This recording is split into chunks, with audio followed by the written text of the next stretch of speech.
Hello guys, today we'll be doing part 2 of the Gigantian civilizations. So we are on 9000 BC as well here. Yeah, this is basically the timeline of the Gigantian civilization. And basically the rise of the first civilization as well here. Yeah. While the Gigantian civilizations were created, they are very spiritual in nature. Most Gigantian civilizations believe in many things. They believe in life after death, reincarnation, and connection with the spirit world. Many Gigantian monks, as well, are mostly considered leaders of these first civilizations, as they are considered the spiritual leaders and guides of the Gigantian empires, the Gigantian kingdoms as well. There is no hereditary monarchies yet. Most early Gigantian civilizations were mostly very spiritual in nature. They were not really about expanding or taking over other countries or becoming war-hungry peoples as well here. They were mostly peace with the land, and many Gigantian civilizations had very low population. For example, the Phoenician civilization mostly in small towns and villages. There weren't any urban areas or urban settlements in the first Gigantian civilizations as well here. Another Gigantian civilization, however, will change the course of the civilization. A new Gigantian race will create their own civilization as well here. And this race will basically determine the future of the Gigantian civilization. Around 9,300 years ago, the American civilization was created. The American civilization was not worried about spirituality bullcrap. They were worried about expanding their land and advancing their technology as well here. The American civilization is basically the first Gigantian civilization to not be founded on spirituality, like most of these civilizations have been. The Nudians are also even still based off of spirituality as well. Here. We also have another Gigantian civilization popping up here. This is of course a mountain Gigantian civilization. This Gigantian civilization will find something that is very interesting as well here. The air Gigantians as well here discover the ability that they can use magical abilities as well. Air Gigantians have the ability to manipulate the air around them as well here. The Air Gigantians learn and understand this. Very similar to the Gigantians of the North, they are very spiritual people, unlike the Americans, they're not. But the Air Gigantians learn to master the element of air. Air is one of many elements and elemental attacks Gigantians can use. However, Air Gigantians do not use air for offense, and was absolutely needed to. If someone is attacked, Air Gigantians use it defensively, as Air Gigantians are very pacifist, much like these civilizations over here, as well here. However, the Americans, around 2,900 to 200 years ago, accidentally stumbled amongst the Air Gigantian. However, the Air Gigantian knowing that it was another fellow Gigantian, wanted to teach them the air techniques as well here. The air techniques of the Air Gigantians reached the American king as well here, who settled in the capital city of America as well here.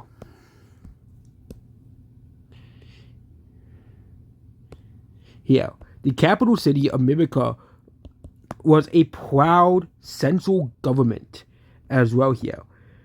Yeah, it was a much more rigid area. The Air Gigantians are known for not having a very large population. There was approximately only around 175,000 Air Gigantians scattered across this mountain. Actually, the mountainous terrain is down here. This is a more of a hilly, sub-mountainous terrain as well here. Yeah. However, the Air Gigantians will actually expand slightly south. they will move slightly south. Why? Because we got the geography wrong as well here. The Americans got the geography wrong, and actually, the photo plain expands to down here, and the mountains would separate the photo plains around here. This is where the Gigantians will actually settle. They are actually a very large civilization as well here. They are actually the largest country in the Gigantian world as well here. However, there's still only like 100,000 or so of them. So basically, the Gigantians are not they're not really about power or military. However, the Americans are about military. They want to conquer and take over land as well here. We have reached the era of 9,000 years ago as well here. The American king, there's no dictators in this world yet, but the American king basically says they want to expand north and south as well here. However, there is one such problem as well here.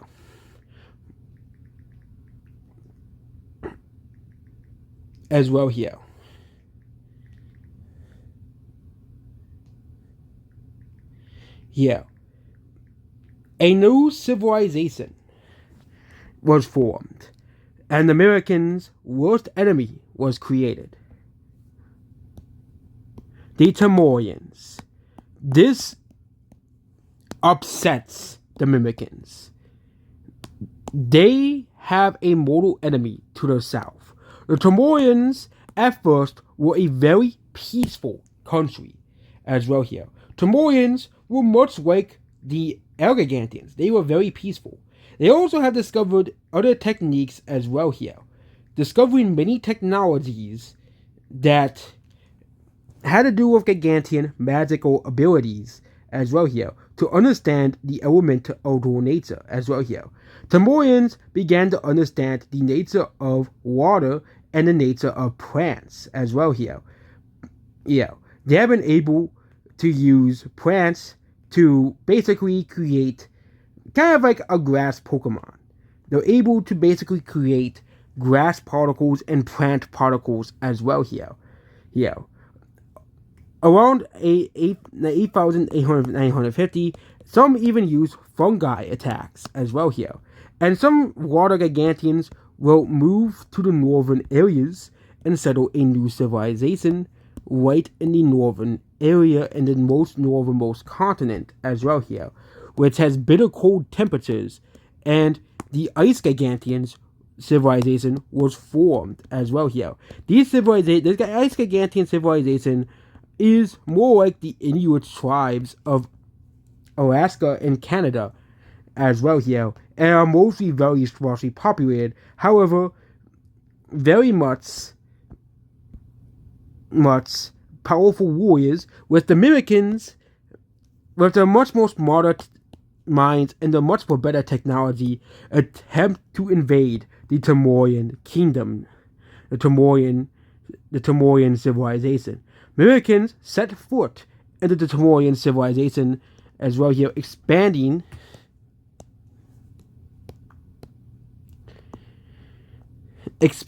very quickly into the Tamorian civilization.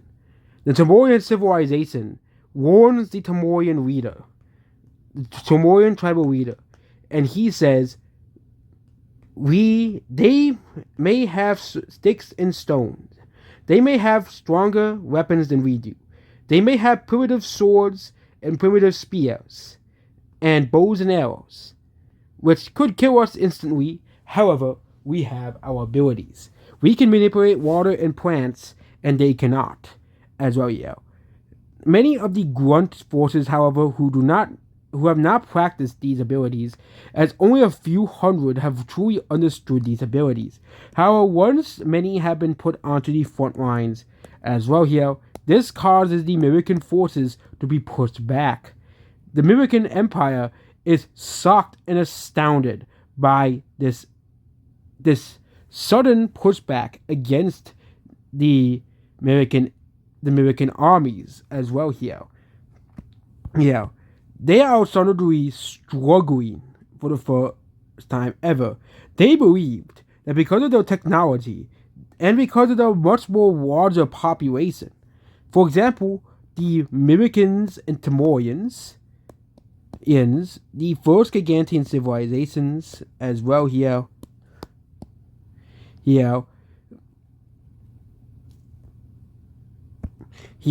basically they thought the American kingdom has around 5 million gigantians, and they thought that basically because they were more technologically advanced, which wasn't really that much better than the Timorians. However, they had actual like mounts, like horse-like animals, as well here, and however, the however the Tyrantians know that Timorians do not want to invade America. However, one general starts to stray well into American villages as well here. American villages are not destroyed. However, the Timorians realize something here. Unlike the Timorians, which are kind of peaceful and try to minimize casualties, the Americans are bloodthirsty and blood hungry as well here. Especially American general that invades the southern area as well here. Yeah, the Timorians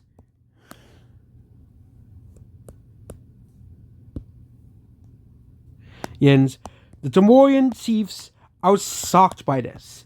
They're shocked that the Americans can do so much damage to their country that they are willing to kill as many as they can.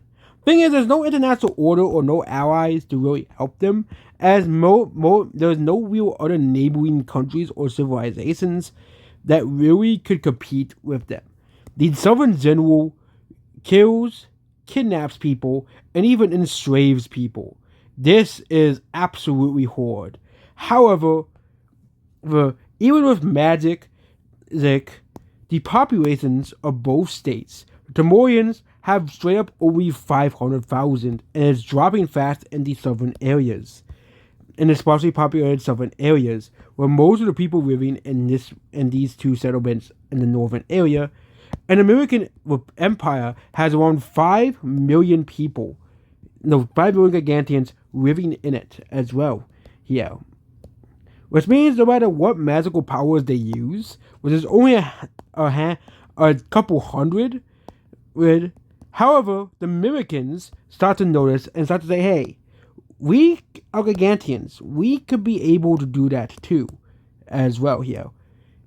So, many of the Southern Army, several of the magical gigantians were killed as well. Yeah, and basically the Americans start to study these abilities, which changes the tide of the war as well here. So basically the big advantage is now on both sides. Many Americans are now studying how to use these abilities as well here. And the Americans now start a massive assault on the first major city as well here. The first major settlement. This was a massive loss. However, one gigantian was born around 9,400, grew up around 9,048 BC as well here. He was a prodigy. He can use both the plant and water materials to create devastating damage. He can even use swamp water to create plants that can create plant monsters as well here. He starts to do an invasion of the gigantians of the Americans as well, pushing them back greatly out of this area. With the help of the swamp general, they are pushed back to this area right here. And the swamp general puts an army to prevent them from expanding down here. And they start to invade and approach the American capital. The American king calls for a ceasefire. We do not want any more war as well. Thus the first war on planet Gigantis hasn't put on as well here. However, much to the American surprise, the Tamorians do not want any land. Of course, this will of course come to bite them in the butt in the future. Basically the Americans are gonna probably continue to expand as well here. And the Americans are gonna plan for events. They're not gonna say, "Oh yeah, I'm gonna let you Tamorians to sit there and exist." No, they don't give a crap. Meanwhile, a new civilization has risen as well here. This is the not. Okay, we have to give it a color. Yeah, this is of course.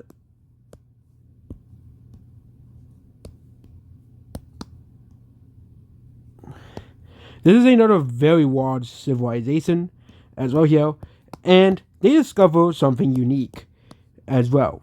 They're called the Navi Gigantians, and the Navi Gigantians are able to mess with the Earth element as well here. The Earth element is able to be manipulated by the Navi Gigantians. However, the Omars and Fenarians also want to do it for many Navi masters as well here.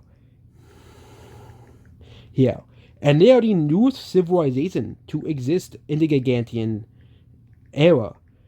Around 100 years after the Big War as well. Another civilization pops up in the northern area of the continent as well here.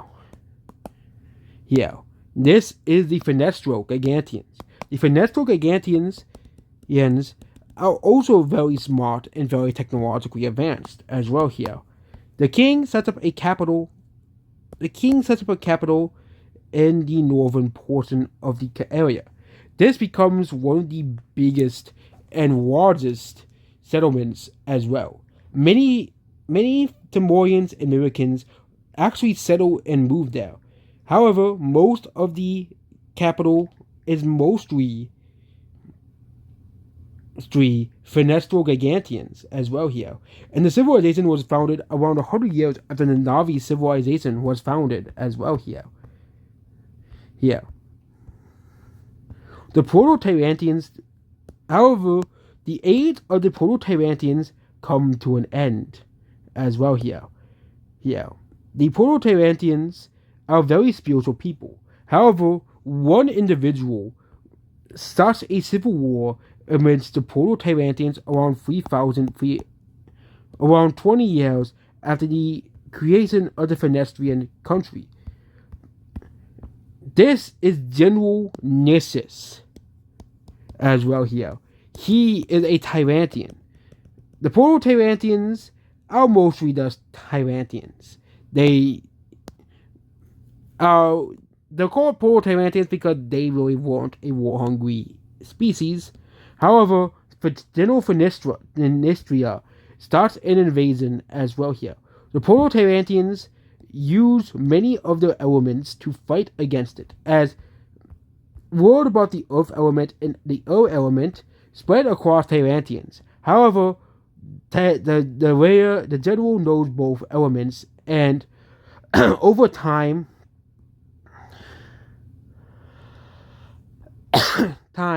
many of the main towns that were created by the Proto-Tyrantians were occupied as well here. The Proto-Tyrantians conquer the Tyrantian area as well here. Very similar to the first civilization to truly fall was the Proto-Tyrantians, which fell around 8550 BC. They are the first civilization to truly fall as well here, as the Proto-Tyrantians were many of the Proto-Tyrantians that weren't loyal to the leader were basically genocided as well here, as the ideas of peace and love were not welcome amongst the generals orders, the Tyrannian Empire was created, with the new general Narcius created as the king. Narcius starts an expansion, massive expansion of the Tyrannian Empire as well here. Over the next 200 years, Narcissus and his descendants continue to conquer the Tyrannian Empire and create the first Tyrannian Empire. Of course, compared to later Gigantian empires, this empire may seem very unimpressive, but considering the fact that this is like one of the earliest civilizations, the Tyrannian Empire continued to expand graciously and massively as well. The dawn of the first empire was created, and all civilizations know about it as well in the nearby area. The reason why they call it the Tyrannian Empire is because humans, when we fought the Gigantian Empire, called Tyrannian, noticed that many Tyrannian leaders acted like tyrants, even though the very first Tyrannians were actually very peaceful people and were not war hungry as well here. 10 years after the rise of the Tyrannian Empire, another coastal republic was created as well here.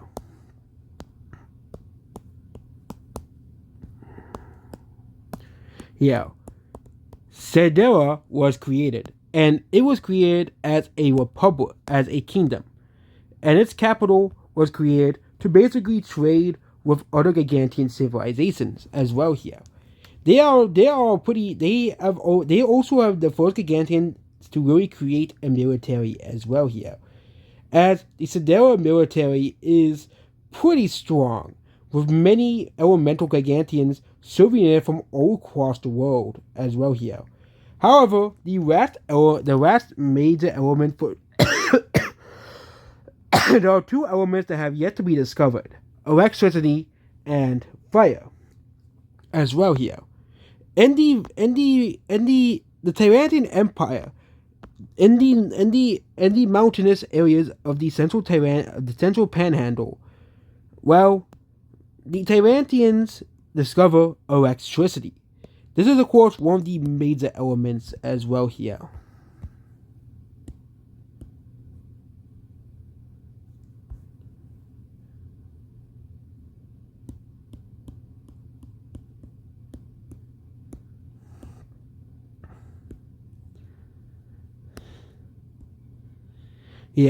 This causes the Tyrannians to become very powerful as well here.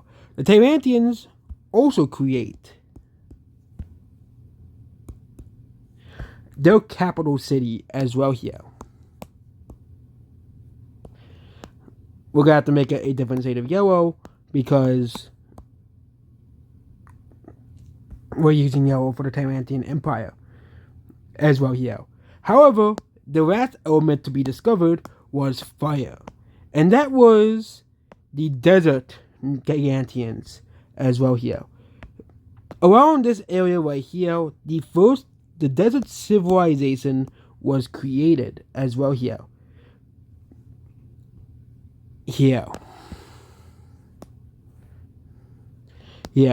And because of the heat of this area, the desert Gigantians formed a bond with the element, the fire.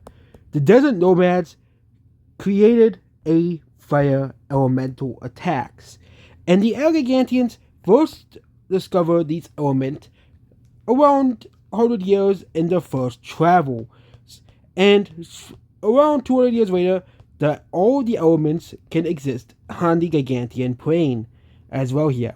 These elements shape many Gigantian warriors, and around 8,300 years ago before Christ, many of the Gigantians, many of the top generals have been proficient in some element as well here.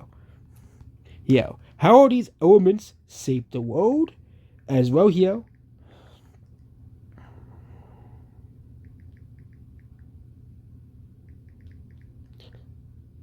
Yeah. Yeah. We'll wait to see in the third episode. Goodbye.